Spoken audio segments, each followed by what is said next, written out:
All right, so for our second guest, we're going to welcome to the stage Jamie Sanchez of Bit Bash Chicago. Everyone give a great round of applause for her. So, Jamie, I recently talked to you, and I think I came off like a psycho, which isn't hard, but Bit Bash Chicago is something that I was so excited for already, and then I found out that we're going to have a guest here on the show. Rather than me just go crazy and talk about it, can you tell us a little bit about what Bit Bash is? So Bit Bash is Chicago's first independent games festival. It's from 2 to midnight tomorrow at Threadless's headquarters. A talented group of 11 individuals have been meeting since April to curate the show. We have upwards close to 40 games, an art-curated poster show, along with other selected works from other artists that have been heavily influenced by video games. And then DJs, free beer, free coffee. We're doing 2 to 7 is more like the family hour. And Did you just woo for free beer? or free coffee, because that's kind of important to some people too. It has the same effect, yes. We have a couple of food trucks lined up, and it's going to be, I hope, a blast. I have been, honestly, this has been on my calendar for probably months now, since the day that it was announced. People who know me know I dabble in video games. That wasn't a joke. I think I have a problem. Some of the games that will be shown. Beautiful logo. Now, okay, this one. The name of this game is... It's called Max Gentleman. And you can play as a corgi. Hey,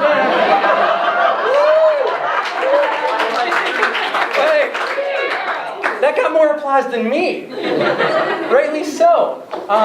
Why is there a corgi in the game?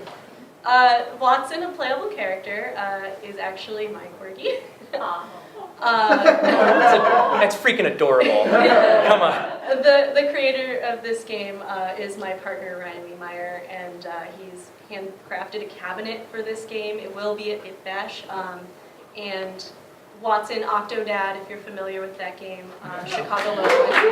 He's a playable character as well. And Rami, and not a lot of people know who Rami is. He transforms. He's a giant bear in the game, and as he transforms, as you do, he's got flames in the background. That's an homage to Rami of Landbeer, the game's Ridiculous Fishing, Super Great Box, all of that. So there's a lot of indie love in this game, and my dog. So a lot of the games that we're used to, I'm going to sound like a parent when I say this, your Assassin's Creeds, your Calls of Duties.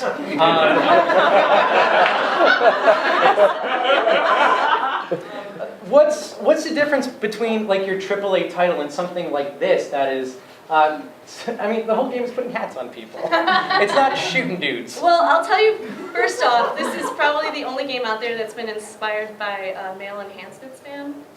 Sure. And it's two guys. You know, they formed the Men Who Wear Many Hats. They formed as a studio 3 years ago, and this is their livelihood now. It's a free game. Much like other games in the industry, they're all made by people who really love the craft.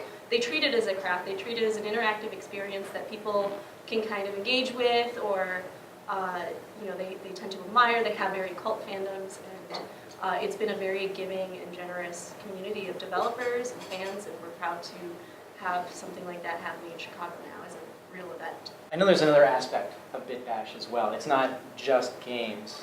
Right. Yeah, you're going to have some art there, an art gallery. Yes. Could you tell us about some of the art you're going to be showing to the city?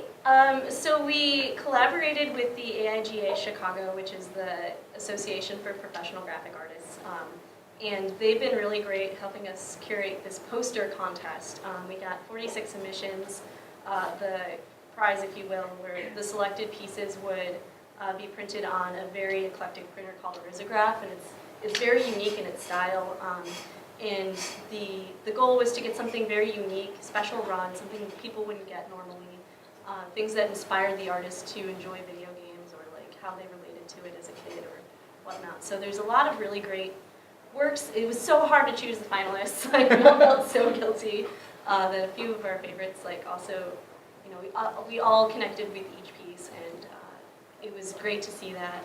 In addition, we've asked specific other artists who've been influenced in different various ways, so there'll be some other pieces beyond just the poster show, but the posters themselves will be available, the first edition prints for like $20.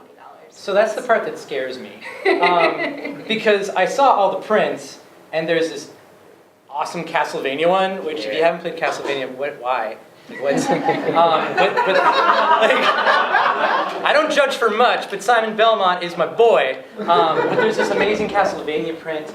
There's this adorable Final Fantasy one with a Moogle and a Chocobo, and I'm like, I want to spend so much money. Is there any limit to like how many I can buy? Because like I'm looking for like wallpaper at this point. I think the limit is you. The limit is your wallet. So get a credit card, basically. All proceeds go back to the artist, so we recommend buying as many as possible. I'm going to put them through the next 3 games at this point. I do want to show off some of the other games that we have. I kind of cherry-picked some. Oh my goodness, Lovers in a Dangerous Space-Time. I've been waiting for this game forever. And I'm going to, we get to play it tomorrow for the first time. There's going to be some booths set up? Yes, so Lovers in particular is actually a really difficult game to demo. I guess play. I haven't had the opportunity yet, so this will be my first playthrough. But these are games that maybe are best played in a community setting or have a special installation. Things that you wouldn't normally play at home. So we're trying to make it a very communal experience. And Lovers is just so eye-catching. Like oftentimes when I see the demo, it's just people just love looking at it and seeing it unfold. It's a collaborative 2-person game, so... You totally don't see this type of art style in many big budget games. And the fact that indie developers can take risks and put something out that's personal, that's really touching, and not, stabbing dudes like Assassin's Creed. I love Ezio, but like, I kind of want to get away from stabbing people. Oh, out of context, that's bad. I am not, it's on tape, I'm not a murderer. I think that's a lie. Well, Lauren, no. I've been lying the rest of tonight. We can't trust you anymore. Sound like the rest of my friends. I believe we got a few more. Oh, I'm so excited for this. Sorry. So this is a piece, Migrating Station. The creator of Choose-a-Tron, Jerry, will actually be at the event. He's coming to Chicago just for this. And he will be traveling with this. Essentially, it's a receipt printer, and it's a choose-your-own-adventure via this receipt. So when you're done with the story, you can rip it off and take it with you. So it's kind of just exploring what it means to be an interactive piece, a story, what is a game. So it's pushing the boundaries a little bit. And like again, it's handcrafted.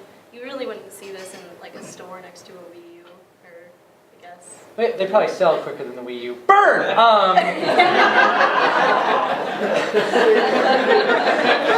And if we ever have a video game guest, it's going to be this. I'm sorry, but I'm not sorry. What else do we have up here? Oh, that's our game. Well, tell you what. Before we get on to this game, which I do want you to play with us, we do have a trailer for Bit Bash that I want to show off. So, John Craig, if you could be ever so kind.